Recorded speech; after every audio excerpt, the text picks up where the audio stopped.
महाराष्ट्र राज्यामध्ये सध्या मराठा आरक्षण आणि ओबीसी आरक्षण विषय जोरदार चालू आहे. याच संदर्भामध्ये याच पार्श्वभूमीवर राज्य सरकारने GR सुद्धा काढला. परंतु GR काढल्यानंतर ओबीसी समाजाला धक्का लागला असं लातूर जिल्ह्यातील वांगदरी या गावातील युवक भरत कराड याला वाटलं आणि या युवकाने ओबीसी समाजाच्या आरक्षणाला धक्का लागत आहे म्हणून आत्महत्या केली असं समजतं. परंतु या कुटुंबाला मी स्वतः या गावामध्ये जाऊन भेट घेतली. त्यानंतर माननीय छगन भुजबळ यांनी सुद्धा या कुटुंबाची भेट घेतली.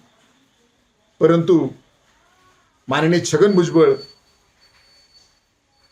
भारतीय जनता पार्टीच्या सरकारमध्ये मंत्री आहेत. माझा प्रश्न आहे की याच भारतीय जनता पार्टीने ओबीसी समाजाच्या मंडल आयोगाला विरोध करून भारतामध्ये कमंडल यात्रा काढली होती.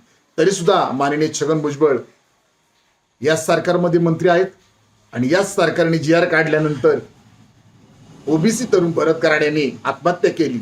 मग तरी सुद्धा तुम्ही मंत्रिपदाला चिटकून आहात, राजीनामा देत नाही.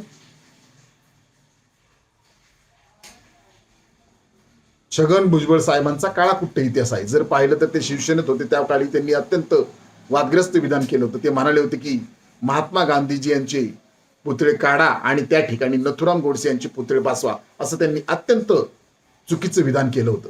त्यामुळे वाद देखील झाला होता. त्यामुळे प्राध्यापक लक्ष्मण हाके यांना मी सांगू इच्छितो की तुम्ही सतत माननीय छगन भुजबळ यांचं नाव घेत आहात. ज्या छगन भुजबळ यांनी नथुराम गोडसे यांचे पुतळे बसवा अशी मागणी केली, त्यांना तुम्ही ओबीसी समाजाचं मसीहा करू नका अशी आमची तुम्हाला मागणी आहे.